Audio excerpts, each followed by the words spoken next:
오늘 우리에게 주신 하나님의 말씀은 사무엘상 28장 7절에서 14절까지의 말씀입니다. 사울이 그의 신하들에게 이르되 나를 위하여 신접한 여인을 찾으라. 내가 그리로 가서 그에게 물으리라 하니 그의 신하들이 그에게 이르되 보소서 엔돌에 신접한 여인이 있나이다. 사울이 다른 옷을 입어 변장하고 두 사람과 함께 갈새 그들이 밤에 그 여인에게 이르러서는 사울이 이르되 청하노니 나를 위하여 신접한 술법으로 내가 네게 말하는 사람을 불러 올리라 하니 여인이 그에게 이르되 내가 사울이 행한 일 곧 그가 신접한 자와 박수를 이 땅에서 멸절시켰음을 아나니 내가 어찌하여 내 생명에 올무를 놓아 나를 죽게 하려느냐 하는지라. 사울이 여호와의 이름으로 그에게 맹세하여 이르되 여호와께서 살아계심을 두고 맹세하노니 내가 이 일로는 벌을 당하지 아니하리라 하니 여인이 이르되 내가 누구를 내게로 불러 올리랴 하니 사울이 이르되 사무엘을 불러 올리라 하는지라. 여인이 사무엘을 보고 큰 소리로 외치며 사울에게 말하여 이르되 당신이 어찌하여 나를 속이셨나이까? 당신이 사울이시니이다. 왕이 그에게 이르되 두려워하지 말라. 내가 무엇을 보았느냐 하니 여인이 사울에게 이르되 내가 영이 땅에서 올라오는 것을 보았나이다 하는지라. 사울이 그에게 이르되 그의 모양이 어떠하냐 하니 그가 이르되 한 노인이 올라오는데 그가 겉옷을 입었나이다 하느더라. 사울이 그가 사무엘인 줄 알고 그의 얼굴을 땅에 대고 절하니라. 아멘. 사울은 강력한 군사력을 가진 블레셋의 침공을 받습니다. 사울은 수넴에 이르러서 진을 친 블레셋군을 보고서 이스라엘 군을 모아서 길보아에 진을 쳤습니다. 그런데 사울은 두려움에 빠진 나머지 아주 큰 실수를 합니다. 바로 그가 접신녀를 찾은 것입니다.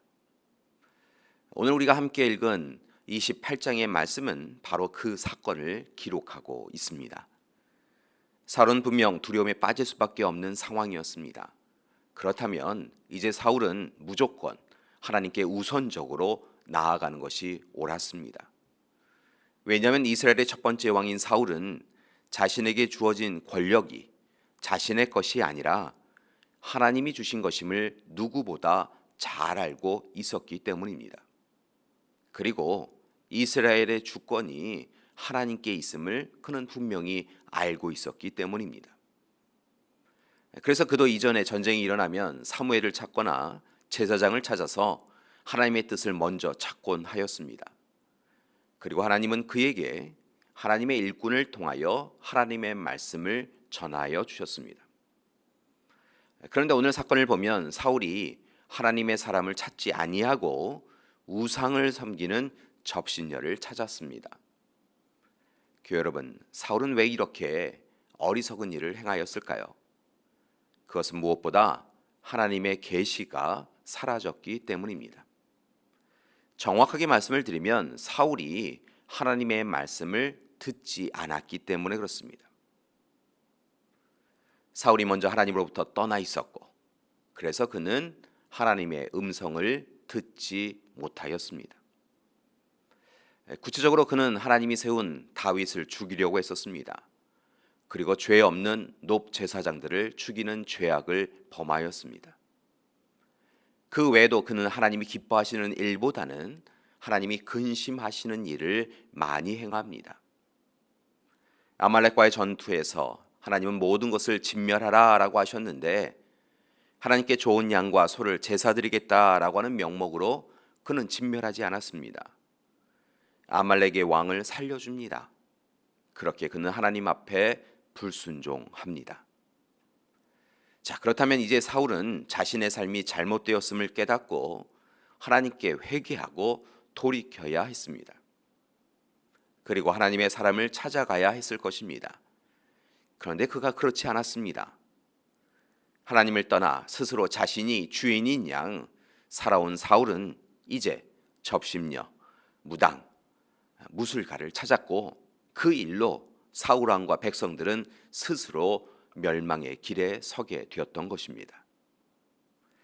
자, 이제 오늘 본문 말씀 7절 이하의 말씀을 본격적으로 살펴봅니다. 사울은 변장하고서 접신녀를 찾아왔고 그녀를 통하여 하나님의 뜻을 여쭙고자 합니다. 이 일을 위하여 사울은 접신녀에게 사무엘의 영혼을 불러낼 것을 명령합니다. 이에 접신녀가 사무엘을 불러냅니다. 그리고 이어지는 말씀을 보면 이제 사무엘의 영혼을 가장한 실은 악령이 사무엘을 책망하며 그의 심판을 선고합니다. 교회 여러분, 오늘 사울의 어리석음에서 벗어나는 우리가 되기 원합니다. 먼저 하나님이 하나님이심을 고백해야 할 것입니다. 사울은 스스로 왕이 된 사람이 아니었습니다. 하나님의 은혜 가운데 부름받은 사람입니다. 따라서 그는 늘 하나님의 뜻을 우선적으로 여기며 살아야 합니다. 그런데 그가 하나님을 가볍게 여겼습니다.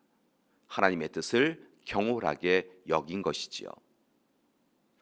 교회 여러분, 하나님이 하나님이심을 고백하고 날마다 오직 하나님의 뜻에 순종하며 살기 원합니다. 하나님이 교만한 자, 하나님의 말씀을 소홀하게 여기는 사람을 물리치시는 분이심을 깨닫고 오직 하나님의 말씀, 명령, 규례를 귀하게 여기고 삶에서 실천해야 할 것입니다. 둘째, 하나님의 영을 따라 살아야 합니다. 사울은 오늘 위기의 시간에 접신녀를 찾아갑니다. 앞선 말씀을 보면 하나님의 사람으로 부름받고 하나님께서 그를 왕으로 세우셨을 때 사울은 힘써서 우상을 섬기는 일을 금지하고 우상을 섬기는 자들을 내어 쫓았습니다. 그런데 오늘 그가 위기에 처하자 하나님의 사람이 아닌 우상의 사람을 찾았습니다. 아마도 그것이 당시 일반적인 모습이었나 봅니다. 이스라엘 백성들도 아마 그리하였던 것 같습니다. 그러나 적어도 사울은 그렇게 해서는 안 되었습니다. 하나님의 사람으로 부름받은 사울은 그렇게 해서는 안 되었다는 것입니다. 교회 여러분, 잘 아시다시피 하나님께서 우리를 창조하실 때 생명, 생기, 달리 표현하면 거룩한 영을 우리에게 더하여 주셨습니다. 그래서 우리는 거룩한 영을 따라 살아야 하는 존재입니다. 그런데 안타까운 것은 삶의 어려움이 다가올 때 하나님의 뜻을 찾는 것이 아니라 악한 영을 따르는 경우가 있습니다. 그리스도인들 가운데서도 어려운 일이 다가오면 무속인을 찾거나 점을 보는 사람들이 많다라고 하는 이야기를 들은 적이 있습니다. 참으로 어리석은 일입니다. 이런 모습은 경계하고 또 경계해야 할 모습인 것이지요. 경건의 모양만 갖춘 어리석은 자가 되지 말고 진정으로 하나님 앞에 경건한 이가 되어야 합니다. 교회 여러분, 오늘 이 아침 우리 모두 다시 하나님 앞에 서기 원합니다. 그리고 사울의 어리석은 자리에 서지 않도록 노력해야 할 것입니다. 하나님 앞에 거룩하고 정결한 자로서 오직 하나님이 하나님이심을 고백하고 이제부터는 오직 하나님의 영을 따라 살아야 할 것입니다. 악하고 거짓된 우상, 무속, 악령이 이끄는 일에 우리의 삶이 거해서는 안 될 것입니다. 자신의 탐욕과 욕망을 이루기 위하여 자신을 섬기는 어리석음도 행해서는 안 될 것입니다. 오직 더욱 힘써서 하나님의 사람으로 올바른 신앙인, 그리스도인의 삶을 살아가는 귀한 하루 되시기를 간절히 기도드립니다. 함께 기도하시겠습니다. 사랑의 하나님, 오늘 이 시간 위기의 순간에 접신녀를 찾아가는 사울의 어리석은 모습을 보았습니다. 하나님, 하나님의 부름을 받은 자로, 보냄을 받은 자로 하나님 앞에 더욱 울부짖어 기도해야 될 그 시간에 접신녀를 찾아가는 이 어리석은 사울의 모습을 보며 하나님, 우리에게도 깨달음이 있게 하여 주시옵소서. 하나님, 오늘 이 시대에도 많은 그리스도인들이 무속의 신앙을 붙잡고 행하여 해서는 안 되는 일들을 행하고 있는 것을 봅니다. 하나님, 우리를 불쌍히 여겨 주시옵시고 오직 하나님 앞에 서서 하나님의 뜻을 여쭙고 하나님이 이루실 일들을 기대하며 열심히 살아가는 참된 그리스도인 되는 우리 되게 하여 주시옵소서. 이제는 우리 주 예수 그리스도의 은혜와 하나님의 사랑하심과 성령님의 돌보시고 이끄시는 귀한 역사가 오늘 이 시간 허락하신 약속의 말씀을 붙잡고 더욱 힘써서 하나님의 사람으로 살아가겠습니다 결단하고 다짐하는 우리 믿음의 가족들 위해 지금부터 영원토록 함께 하시기를 간절히 축원하옵나이다. 아멘.